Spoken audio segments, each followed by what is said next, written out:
Assalamualaikum warahmatullahi wabarakatuh. Hamdan wa syukran lillah. Salatan wa salaman ala rasulillah amma ba'd.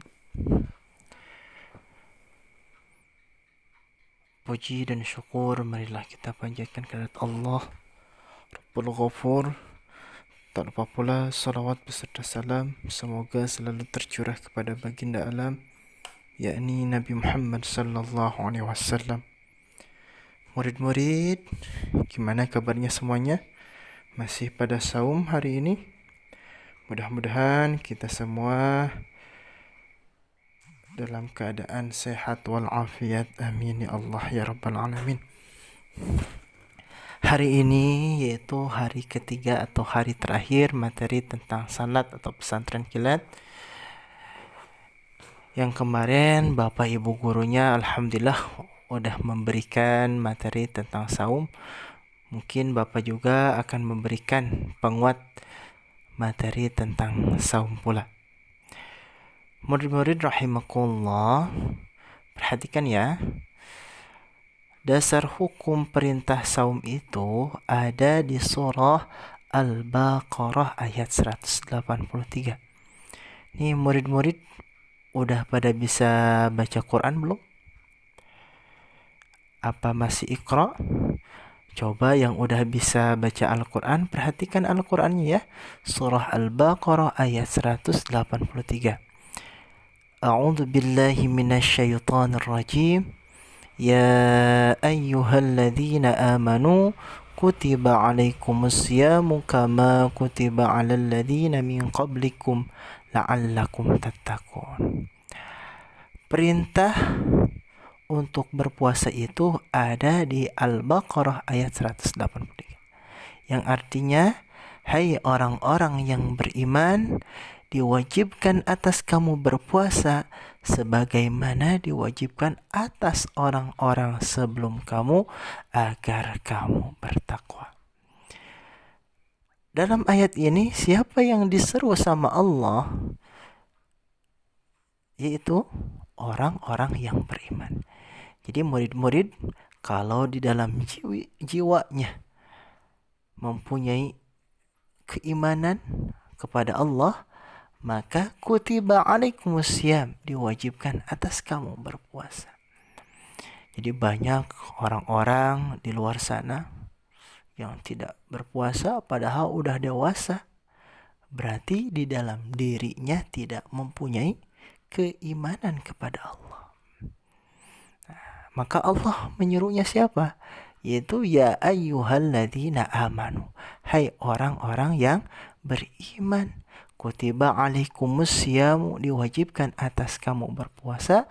Kama kutiba alal ladzina min qablikum, sebagaimana diwajibkan atas orang-orang sebelum kamu. Jadi puasa itu disyariatkannya bukan hanya pada zaman kerasulan Nabi Muhammad saja, tapi sebelum zaman Nabi Muhammad pun udah ada syariatnya untuk berpuasa. Fungsinya berpuasa itu untuk apa sih? La'allakum tattaqun, agar kamu menjadi orang yang bertakwa. Siapakah orang yang bertakwa itu? Yaitu orang yang selalu menjalankan perintah Allah dan menjauhi larangan Allah. Untuk selanjutnya, murid-murid, siapa sajakah yang wajib untuk saum? Perhatikan, setiap orang yang memenuhi syarat berikut ini diwajibkan untuk saum atau untuk berpuasa. Siapa aja? Yaitu satu orang Islam atau Muslim.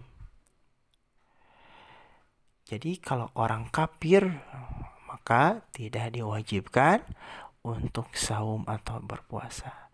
Yang kedua yaitu berakal, yakni berakal sehat, tidak gila. Jadi akalnya sehat, maka itu juga diwajibkan untuk saum. Yang ketiga yaitu balik, mukallaf. Nah, balig atau mukallaf, setiap orang yang pada usia tertentu atau sudah mencapai titik kedewasaannya sudah wajib melakukan ibadah saum. Kalau belum balik, nah, maka pahala ganjarannya diperuntukkan untuk siapa? Yaitu untuk orang tua kalian. Kalau murid-murid misalkan kan belum pada balik nih, silahkan belajar untuk saum. Itu adalah salah satu ciri anak soleh, yaitu berbakti kepada orang tua. Pastikan orang tua kalian menyuruh saum kan? Nah, meskipun murid-murid belum balik, itu kasih sayang murid-murid kepada orang tua kalian. Pahala dan ganjarannya akan mengalir kepada orang tua kalian. Yang keempat, menetap di suatu tempat atau tidak dalam perjalanan musafir.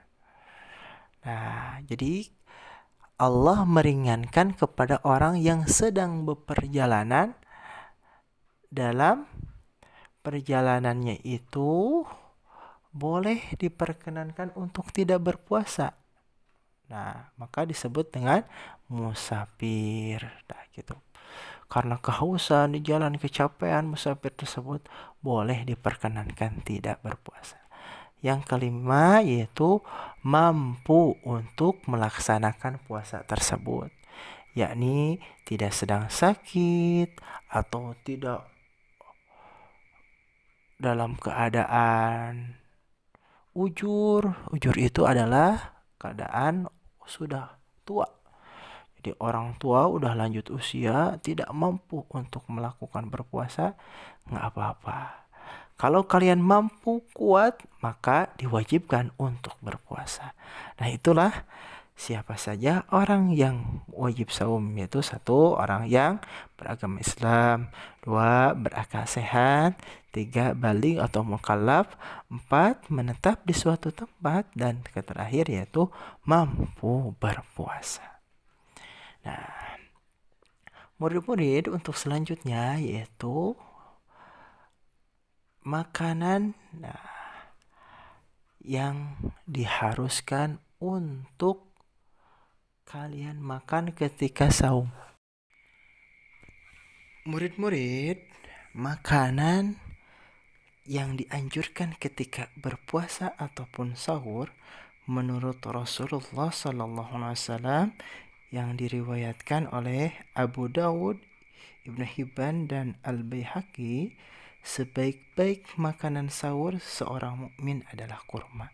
Jadi murid-murid, sebelum makan apapun, kalau kalian berpuasa, alangkah lebih baiknya kalian memakan kurma terlebih dahulu. Nah, kita harus selalu menjaga kondisi kesehatan tubuh agar dapat menjalankan ibadah saum dengan baik. Salah satu ikhtiarnya adalah dengan memakan makanan yang sehat, baik dan halal. Makanan yang sangat dianjurkan oleh Rasulullah SAW itu dimakan saat sahur maupun berbuka adalah kurma. Selanjutnya ada amalan-amalan saum di siang hari. Nah, apa sih amalan saum atau pekerjaan yang bagus dilakukan pada waktu siang hari? Jadi jangan hanya tidur aja, jangan hanya main aja atau main game aja, nonton TV apalagi. Nah, ada amalan yang baik saat saum di siang hari. Saat saum kita dianjurkan untuk melakukan banyak hal yang bermanfaat. Dan setiap kebaikan yang kita lakukan insya Allah akan mendapatkan pahala yang berlipat ganda. Seperti apa? Membaca Al-Quran atau tadarus. I'tikaf. I'tikaf itu artinya berdiam diri di masjid. Selanjutnya bersedekah, memperbanyak zikir, sholat sunat, ataupun murid-murid punya rezeki lebih, boleh sama keluarganya umroh di bulan saum ini. Nah, maka nilai umrohnya sama tuh pahalanya dengan seperti haji dan lain sebagainya. Banyak amalan-amalan yang harus dilakukan di siang hari yang bernilai ibadah. Selain itu, kita juga bisa melakukan kegiatan lain yang juga bermanfaat dan bisa bernilai ibadah. Membaca buku atau belajar berkarya atau juga mempelajari sejarah Nabi dan Rasul, membantu menyiapkan menu berbuka ayah dan bundanya, atau juga menghafal surah-surah pendek di dalam Al-Quran dan lain sebagainya. Nah, selanjutnya ada juga amalan yang lain seperti bersedekah. Nah, bersedekah di bulan Saum ini nilainya lebih dari bulan yang lain. Maka Rasulullah SAW menganjurkan berbanyak sedekah di bulan Saum ini atau di bulan Ramadan. Sedekah adalah salah satu ibadah yang sangat dianjurkan saat bulan Ramadan. Kita bisa bersedekah sebanyak-banyaknya, tidak hanya dengan uang. Nah, tapi juga bisa dengan hal-hal yang lain seperti menyumbangkan pakaian yang tidak terpakai namun masih layak dipakai, memberikan mainan yang sudah tidak dimainkan kepada teman-teman yang membutuhkan tuh boleh. Jadi banyak mainan di rumahnya boleh disedekahin. Atau juga memberikan Al-Quran ke musola, ke masjid terdekat, menyumbangkan alat sholat seperti sejadah, sarung, mukena, dan lain sebagainya.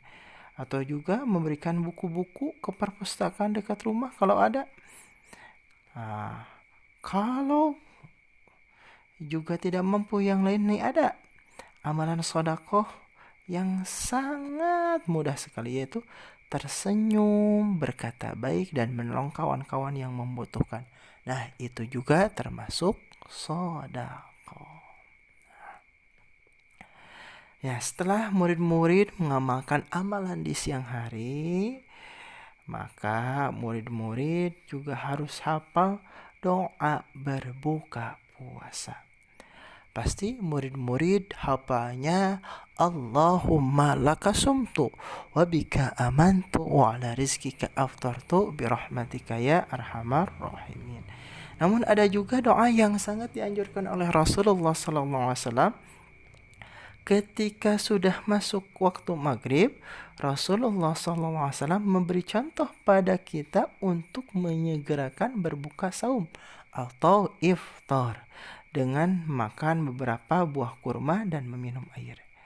Jangan lupa berdoa, jangan berlebih-lebihan makan saat berbuka. Alangkah lebih baiknya kita memberi makan orang lain yang juga mengerjakan ibadah saum. Kalau kita memberikan makan kepada orang yang saum, maka nilainya sama dengan orang yang saum tersebut. Ini ada doa yang sangat dianjurkan oleh Rasulullah SAW. Kita baca bareng-bareng ya. Dahabat toma'u wabtallatil uruku wasabatal ajru insyaallah. Nah, itulah ya doanya. Ulangi lagi ya. Dahabat toma'u wabtallatil uruku wasabatal ajru insyaallah. Artinya telah hilang dahaga, urat-urat telah basah, dan telah diraih pahala insyaallah. Lalu apa sih yang harus dilakukan ketika kita di bulan Ramadan? Amalan yang wajib lainnya yaitu zakat fitrah. Nah, membayar zakat fitrah. Setiap muslim diwajibkan membayar zakat fitrah di bulan Ramadan. Boleh berupa 1 sok kurma atau 1 sok bahan makanan pokok di masing-masing daerah atau di masing-masing negara. Beberapa ulama Indonesia sepakat bahwa ukuran 1 sok itu adalah sama dengan 2,5 kg beras atau 3,1 liter beras. Jadi ukurannya itu yaitu 1 sok itu adalah 2,5 kg beras atau 3,1 liter beras. Jadi zakat fitrah dapat ditunaikan pada 1 atau 2 hari sebelum Idul Fitri, seperti yang dilakukan Umar bin Khattab radhiyallahu anhu. Namun yang paling utama adalah sejak terbit fajar di waktu Idul Fitri hingga beberapa saat sebelum didirikannya sholat Idul Fitri. Kita bisa memberikan zakat langsung kepada yang berhak atau boleh dititipkan melalui masjid. Nah, inilah ada beberapa golongan yang berhak menerima zakat fitrah, yaitu 1. Fakir, 2. Miskin. Fakir itu yaitu orang yang tidak mempunyai pekerjaan, sama sekali tidak mampu menghidupi kebutuhannya sama sekali. Yang kedua ada orang miskin. Orang miskin itu mempunyai pekerjaan, tetapi hasil dari pekerjaannya tidak bisa memenuhi kebutuhannya sehari-hari. Yang ketiga yaitu amilin, yaitu panitia zakat. Yang keempat hamba sahaya. Kelima mu'allaf, orang yang baru masuk agama Islam. Yang keenam ghorim, yang banyak hutangnya. Yang ketujuh fisabilillah, dan yang kedelapan adalah ibnu sabil. Ya, selanjutnya ada hal-hal yang dapat membatalkan puasa. Silahkan teman-teman bisa dibaca ya. Nah, di situ silahkan dibaca. Ada beberapa hal-hal yang membatalkan puasa. Nah, dari Bapak cukupkan sekian. Ntar ada soal ya. Silahkan diperhatikan soalnya, dijawab. Dijapri ke guru agamanya masing-masing. Sekian dari Bapak. Wabillahi taufiq wa hidayah. Wassalamualaikum warahmatullahi wabarakatuh.